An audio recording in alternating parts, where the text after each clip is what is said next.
Olá pessoal, tudo bem? Eu sou o professor Super Malva, vamos aí para mais uma videoaula, mas antes de mais nada vai lá, se inscreve no canal, ativa o sininho para não perder nada, bastante conteúdo aí para nos auxiliar nos nossos estudos, dá aquele joinha positivo, não custa nada e ajuda bastante o canal pequeno, simples aqui ó, na casa do professor mesmo, na sala, mas gente, o importante é essa troca de informações, essa troca de conhecimentos que nós vamos fazendo aí um com o outro. Eu aprendendo bastante através dos comentários, também passando um pouquinho do que eu sei para vocês através do vídeo. Então, pessoal, não custa nada e ajuda bastante. Então, dá se inscreve lá, dá aquela curtida positiva e vem com o tio. E hoje o vídeo está muito legal. Nós vamos falar sobre autonomia de professores. O que é autonomia? Olha, autonomia, o professor vai trabalhar autônomo, ele não quer saber de ligação com ninguém. Não, a gente já chega lá. Autonomia, na verdade, ela envolve muito parceria e o trabalho em grupo. Vamos dar uma conferida? O professor ele acredita que na parceria entre professores e sociedade se unindo em busca da conquista de sua autonomia conjunta, isso pode contribuir bastante, gente, para a construção de uma autonomia que não seja singular, não seja aquela coisa assim que o professor é autônomo, ele decide o que está na sala de aula. É claro, o professor é a maior autoridade em sala de aula. É claro que o professor decide o que ele dá na sala de aula. Ninguém vai chegar ali e dizer como que ele tem que trabalhar. Porém, o professor ele tem uma metodologia que ele tem que seguir, ele tem um padrão. Hoje nós temos aí, homologado em 2018, a BNCC, que é a Base Nacional Comum Curricular. Precisa seguir isso. Mas aí e a regionalidade? Também tem que respeitar a regionalidade, tem que trabalhar com a regionalidade pessoal de cada estado, de cada cidade, de cada comunidade, porque dessa forma a gente também consegue construir uma cultura muito importante. Todavia, pessoal, a autonomia, ela não é uma coisa extremamente singular, porque a autonomia singular, pessoal, ela contribui bastante para o descaso do aluno, o desinteresse do aluno com a aprendizagem. Tá? Como que a gente vai trabalhar essa autonomia conjunta, então? Vamos lá. A autonomia, ela requer deixa eu só dar uma clareada. A autonomia, ela requer uma reformulação nas relações e construções de vínculos entre professores e sociedade, que mesmo parecendo óbvias, pessoal, elas deverão estar claramente definidas nas políticas educacionais. Vamos ver o que mais que eu posso acrescentar aqui. Então vamos lá, pessoal. A autonomia, ela requer uma reformulação nas relações entre a escola e a família, essa construção de vínculos. Por quê? A gente tem muito aquela cultura, assim, os pais não gostam de se envolver, o pai já chega na reunião de pais querendo ir embora, dizendo que deixou uma panela de pressão ligada lá em casa, que ele não pode demorar, porque ele tem que ir para o serviço, porque ele já sabe que normalmente reunião de pais é reclamação. Ele sabe que reunião de pais é um monólogo, é o professor falando e os pais ouvindo. Gente, pai não gosta de reunião. É uma coisa assim que os pais detestam. Por quê? Porque eles sabem que não tem nada ali a acrescentar, eles não têm nada a contribuir, só ouvir. Então é uma coisa maçante. E como que nós podemos mudar isso? Nós fazemos uma reunião em forma de roda de conversa, mostrando aos pais que a opinião deles é importante, como eles gostariam que fosse trabalhado, como eles gostariam que o filho aprendesse, qual a singularidade de cada criança, cada criança ali gosta mais de fazer em casa, e como que isso pode contribuir na sala de aula. Então, gente, quando o pai começa a perceber essa preocupação do professor com o aprendizado da criança, isso gera uma confiança, um círculo de confiança muito grande e faz com que os pais se sintam mais próximos da escola, mais próximos da educação do filho, e assim eles começam a querer estar mais participativos. Por quê? Porque eles sentem que ele tem uma função na vida escolar do filho. Eles não jogam isso estritamente na responsabilidade do professor. Então, gente, é muito importante esse reforço dessa ligação entre a escola e os pais. Tá? O professor ele precisa entender que os pais têm muito a contribuir. Ele não pode chegar lá, dar aquela reunião monóloga dele. Isso aí é do tempo, gente, da educação tradicional, onde realmente a opinião alheia não importava. O que importava era o que estava ali. Então, dessa forma, a gente começa a construir o quê? Autonomia. Mas se a autonomia é conjunta, ela parte ali daquela questão do relacionamento com os pais, como que pode chamar de autonomia? Se é os pais que vão definir. Os pais não vão definir nada, os pais vão participar. Essa autonomia, quando eu falo autonomia do professor, é autonomia conjunta, em que o professor ele vai estreitar esses laços entre a escola e a comunidade, a escola e os pais. Então, quando você fala de autonomia, o professor ele vai decidir como que ele vai trabalhar na sala de aula. Ele tem os eixos, os saberes que ele tem que seguir, mas a forma como ele vai trabalhar, gente, isso aí é autônomo do professor, como que eu posso usar? A palavra é, isso aí é uma decisão do professor, mas essa decisão, para que ela não se torne autoritária, uma coisa rígida ali, tem que haver a participação dos pais, principalmente se o professor quiser ganhar essa parceria com os pais, quiser ter um bom relacionamento com os pais. Tá? Um exemplo que eu posso citar, assim, por exemplo, quando você, por exemplo, começa a namorar uma pessoa, né? Você gosta da pessoa, tá? O que que você quer fazer? Você quer agradar a pessoa. Você quer que aquela pessoa veja o melhor de você. Não é assim? Então o que que você faz? Ah, olha, no caso do homem, ele leva bombom, ele leva flores e tal. Mas o que que é o bombom e as flores? Na verdade, isso aí é uma simbologia. Às vezes a mulher nem gosta de flores. Então o que que o homem vai fazer? Ele vai procurar coisas que a mulher gosta, né? Olha, ela gosta muito de ler. A minha esposa, por exemplo, ela gosta muito de ler, né? Então, assim, você vai dar um livro, você vai procurar descobrir assim o gênero que ela gosta. Então, você deu um livro para ela, meu Deus, ela vai nas nuvens, porque ela fala, puxa, olha, ele cuida de mim, ele gosta, minha esposa gosta de café na cama. Aí eu vou lá, levo café na cama para ela gosta, né? Assim, agora se você chega e fala assim, né, você tá começando a namorar ali e tal. Ai, olha, eu gosto muito de assistir filme. Aí você vai lá e dá um filme pra sua namorada. Às vezes ela não gosta daquilo, não tem paciência de sentar na frente da TV. E você fica bravo porque você diz assim, poxa, a gente faz um negócio com o maior carinho. Tá, mas era o que ela gosta? Você fez algo que você sabia que ela ia ficar feliz? A mesma coisa o contrário, né? A moça lá fala, eu, por exemplo, já tô um pouco velho, mas amo videogame, gente. Eu não consigo me ver sem um videogame. Então, por exemplo, minha esposa, quer fazer um agrado? Vai lá, puxa, descobre lá o jogo que eu tô querendo comprar, que eu gosto, vai lá dar um jogo de videogame e fala assim, meu Deus, é o cúmulo do absurdo, né? Quando eu namorava com a minha esposa, por exemplo, ela me deu um DVD, eu gosto muito de filmes, e ela me deu um DVD de um filme que eu gostava muito e tal, ela foi lá e comprou o DVD original, e a gente sempre naquela coisa assim da pirataria, né, porque era mais barato, ela foi lá e comprou um DVD original daquele filme e tal, então aquilo foi importante, minha esposa também descobriu alguns outros gostos que eu tinha, então ela sempre procurava me dar alguma coisa no formato daquilo que ela sabia que eu gostava, que ela sabia que era importante para mim, e assim foi tendo aquela conquista de sentimentos da minha parte, da dela, sempre fazendo coisas que você sabe que o outro quer. E se você fala assim, mas eu vou namorar, mas eu não tenho obrigação nenhuma por exemplo, ficar fazendo gostinho dos outros. Ué, mas se você gosta da pessoa, você quer agradar a pessoa, você quer que a pessoa goste mais de você, você quer passar o seu melhor para ela, o que que você vai fazer? Você vai fazer coisas que ela goste. Agora, se você falar assim, tem que gostar de mim do jeito que eu sou, você não acha que vai ficar muito mais difícil um relacionamento dessa forma? Em que, por exemplo, o rapaz ou a moça, por exemplo, fuma, gosta de fumar, e aí o outro não gosta de fumaça. Poxa, quando você vai na casa dela, você não vai ficar ali umas 2 horinhas antes de ir para casa da pessoa sem fumar um cigarro, vai colocar ali uma balinha, um spray, um house, alguma coisa? Por quê? Para que a pessoa não sinta aquele cheiro, porque você sabe que ela não se agrada, ou você vai chegar lá e já vai fumando para casa dela, né? Para chegar aquele cheiro de fumaça. O que que você faz? Você procura agradar. E agora, se você fala assim, eu sou desse jeito, eu fumo, eu bebo, eu falo mal, eu faço isso, e tem que gostar de mim do jeito que eu sou, você não acha que vai ser muito mais difícil construir um relacionamento sólido, um relacionamento baseado no carinho, na afeição, se você não procura fazer coisas que a pessoa gosta, e pelo contrário, você tem, às vezes, qualidades, características que a pessoa não admira, não custa para você mudar, mas você insiste naquilo porque você acha que não tem que mudar por ninguém, né? Não diria mudar, mas pelo menos, né, fazer por onde agradar a pessoa, né? Evitar coisas que aborrecem a pessoa. Então, eu estou usando esse exemplo do relacionamento para vocês entenderem, é muito mais fácil de entender dessa forma.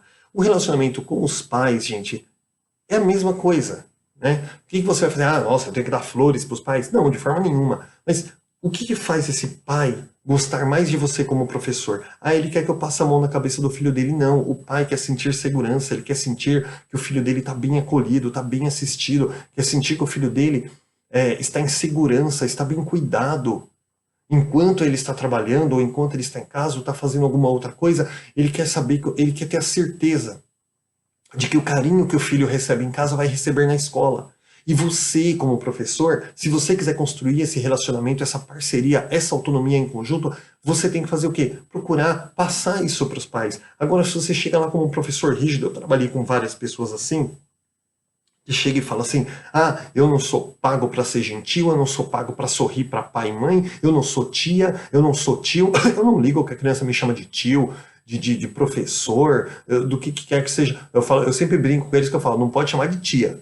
né? Mas de tio pode chamar à vontade. Agora tem professor que fala, eu não sou tio de ninguém, eu não sou parente de ninguém, eu sou professor e eu quero que me chame assim. E, gente, então o professor ele já coloca tudo do jeito que ele quer.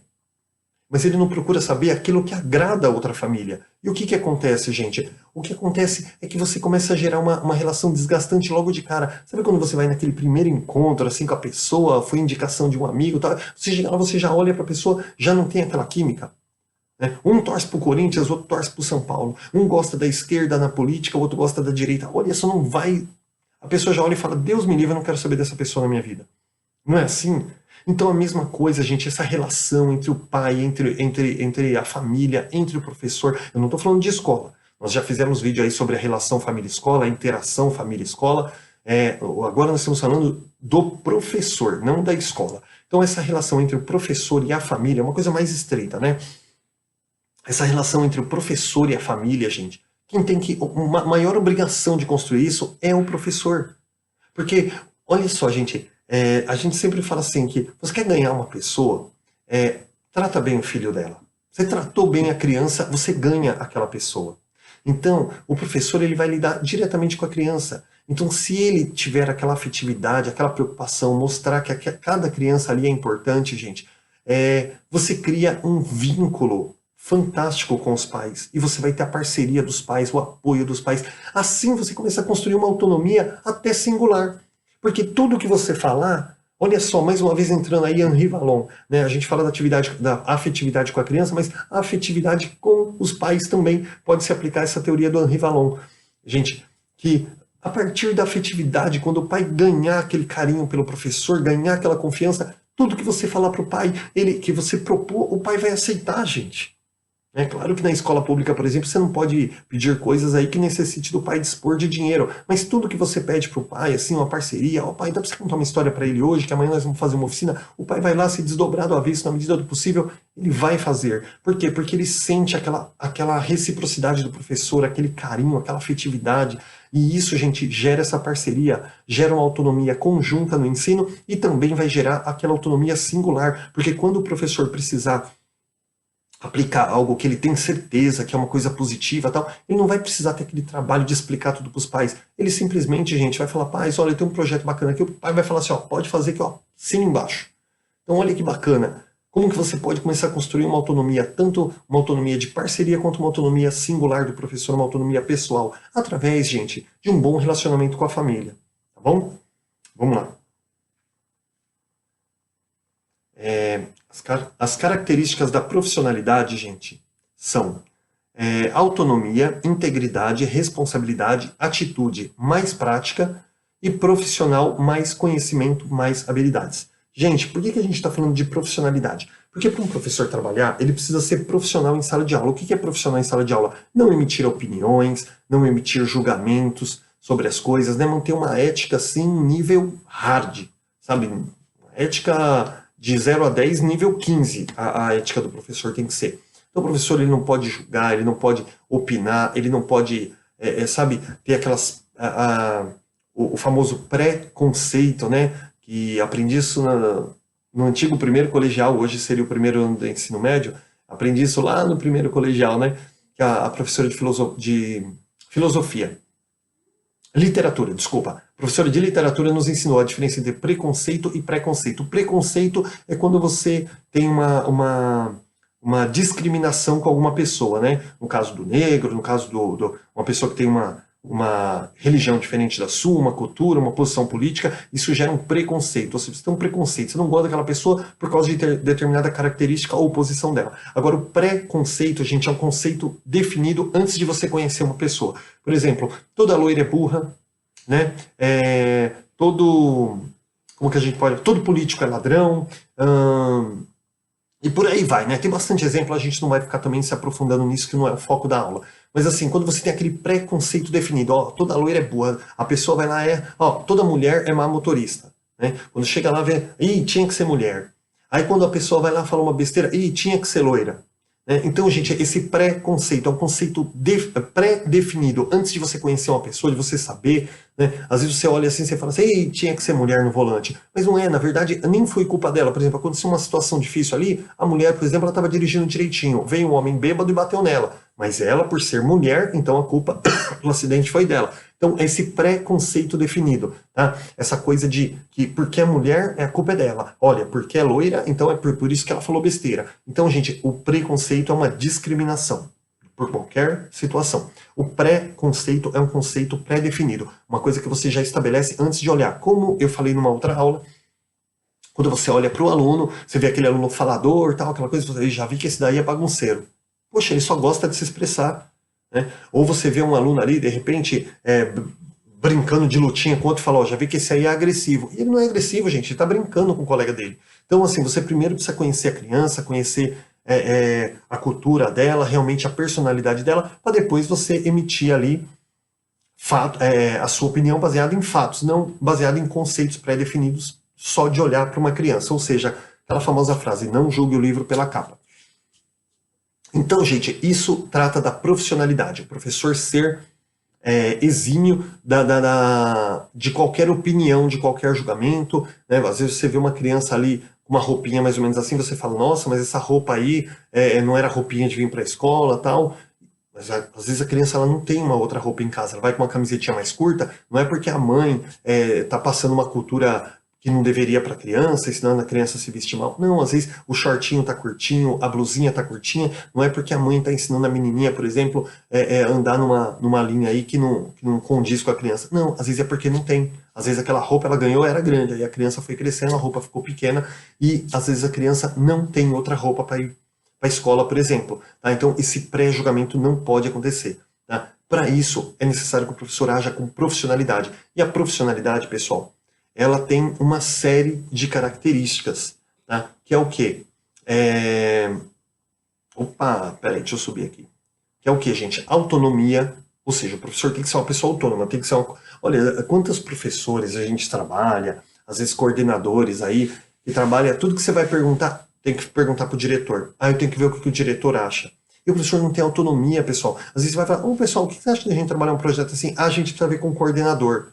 Gente, você vai comunicar um coordenador de pedagógico, né? Coordenador, a gente estava conversando aqui, a gente achou legal fazer esse projeto, a gente está passando para você, aí o coordenador vai dar aquela mediada, fala assim, olha, legal, tem a relevância, tem o significado, o projeto, tal, tudo. O coordenador não vai falar assim, não vai aplicar o projeto. Não tem lógica isso. Então, o professor tem que ter autonomia, ele tem que ser uma pessoa que ele saiba fazer o trabalho dele. Se tudo ele depender da opinião de um coordenador, de um vice-diretor, de um diretor, então ele não tem condições de estar numa sala de aula.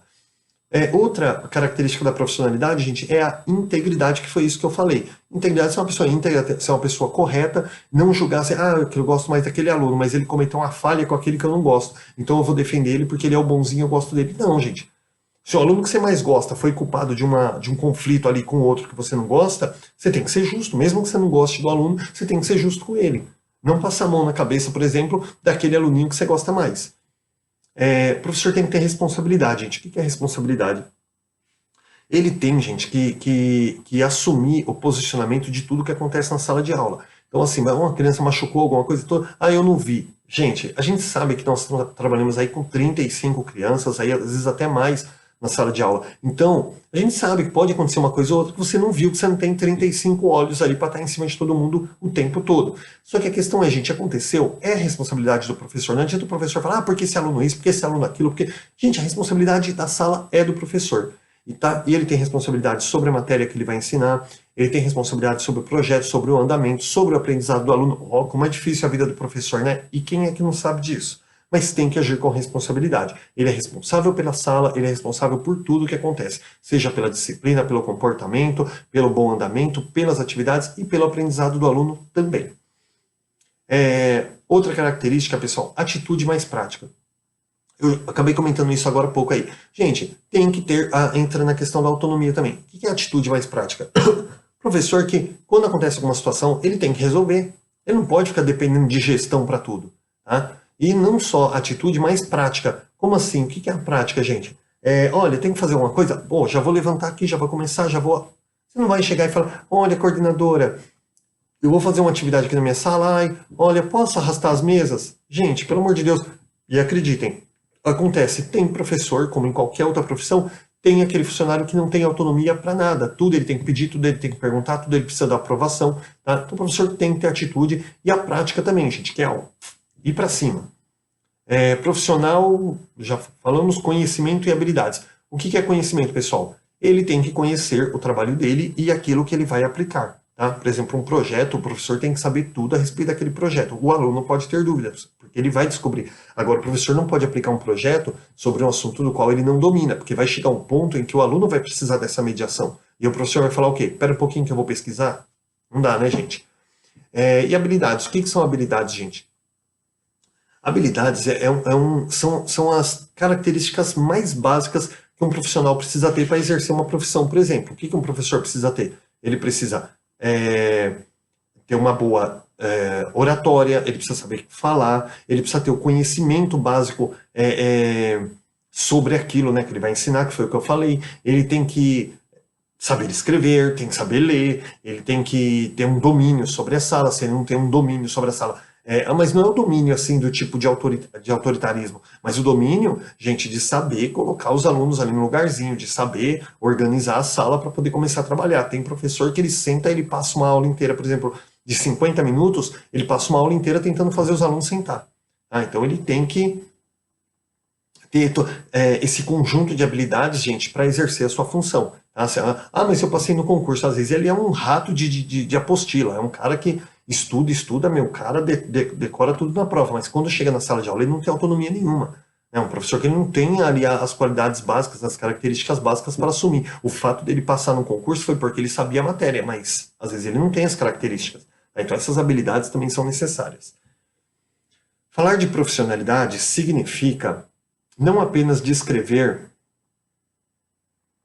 Perdão, pessoal, eu tenho uma frase aqui em cima. As dimensões da profissionalidade são obrigação moral, compromisso com a comunidade, competência profissional coerente, complexa, combinada, habilidades, princípios e consciência do sentido e das consequências da prática pedagógica.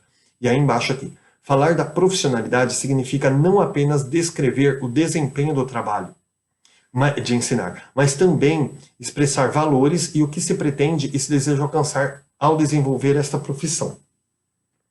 Gente, quando você aceita ser professor, quando você estuda ali, não é uma coisa só de, porque tem bastante vaga no concurso, porque, eu não tinha nada para fazer, e aí eu resolvi fazer pedagogia e vou ser professor.